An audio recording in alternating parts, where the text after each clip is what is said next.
आज हम लोग जानने वाले हैं डायरेक्टर के रेजिग्नेशन के बारे में, जो कि कंपनीज एक्ट के सेक्शन 168 में मेंशन्ड है। ठीक है, क्या है रेजिग्नेशन? रेजिग्नेशन का मतलब होता है त्याग, पद त्याग देना, यानी कि छोड़ देना, मतलब डायरेक्टर का पद छोड़ देना। ठीक है, उसी को कहते हैं रेजिग्नेशन।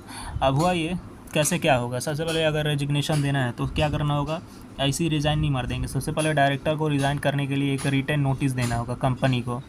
ठीक है, रिटन नोटिस देना होगा कंपनी को रिज़ाइन करने से पहले। अब होगा ये कि बोर्ड उस रेजिग्नेशन को लेगी, नोट करेगी। ठीक है, और क्या करेगी? कंपनी मस्ट, अब आपका रेजिग्नेशन ली है तो 30 दिन के अंदर में क्या करेगी कंपनी? आरओसी के पास, रजिस्ट्रार जो है, आरओसी जो है उसके पास फॉर्म DIR 12 को क्या करेगी? फाइल करेगी, मतलब इन्फॉर्म करेगी आरओसी को इसके माध्यम से कि ये जो डायरेक्टर था वो रिज़ाइन कर दिया। कितना दिन के अंदर में? 30 दिन के अंदर में। किसको करेगी? रजिस्ट्रार ऑफ द कंपनी को। और कौन सा फॉर्म फिल करेगी? DIR 12। ठीक है, आपका रिज़ाइन करने के 30 दिन के अंदर में। ठीक है, 30 दिन के अंदर में। उसके बाद आपका जो रेजिग्नेशन मस्ट भी मेंशन इन द डायरेक्टर है। डायरेक्टर का रिपोर्ट में भी आपका रेजिग्नेशन के बारे में लिखेगी ताकि शेयर होल्डर लोगों को पता चल सके। ठीक है, उसके बाद डायरेक्टर का पास ऑप्शन ये है कि डायरेक्टर खुद एक रेजिग्नेशन का जो कॉपी होता है वो रजिस्ट्रार के पास भेज सकता है और DIR 11 फॉर्म को फाइल करके 30 दिन के अंदर में। ये लेकिन ये जो होता है ऑप्शनल होता है। किसके लिए? ये डायरेक्टर के लिए। अब मान लीजिए कि डायरेक्टर ने नोटिस दिया है कि वो रिज़ाइन कर रहा है, तो कब इफ़ेक्टिव माना जाएगा कि मतलब उसका रेजिग्नेशन कब, किस तारीख से माना जाएगा? तो जो चीज़ बाद में होता है, मान लीजिए कि नोटिस में लिखा है 10 मई को। ठीक है, 10 मई लिखा है कि 10 मई के बाद वो 10 मई को वो रिज़ाइन कर देगा। ठीक है, मतलब वो उसके बाद वो डायरेक्टर नहीं रहेगा। और आज है आपका 2 मई है, तो रेजिग्नेशन माना जाएगा 10 मई को, यानी विच एवर लेटर। मतलब क्या लिखा है?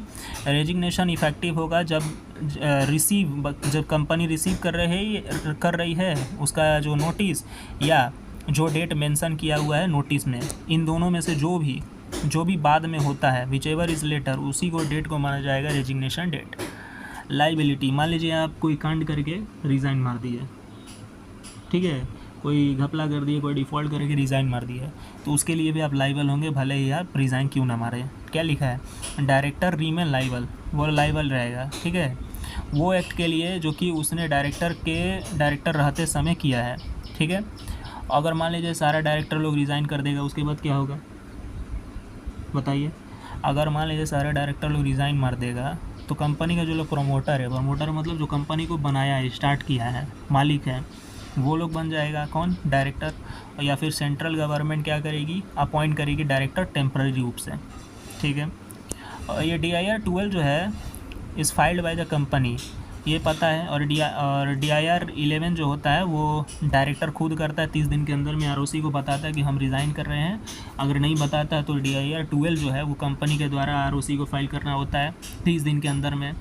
अगर मान लीजिए कोई फॉरेन डायरेक्टर है और वो रिज़ाइन मार रहा है, तो वो अपने बिहाफ में कोई प्रोफेशनल को रख देगा ये सारा काम को। मान लीजिए विदेश में है एक डायरेक्टर, वो रिज़ाइन मारना चाहता है भारत की कंपनी को, तो अपने बिहाफ में कोई CA, CMA, CS या प्रोफेशनल को रखेगा। उसके बिहाफ में काम करने के लिए जो फॉरेन में है वो नहीं आ सकता है। ठीक है, तो ये था रेजिग्नेशन ऑफ डायरेक्टर।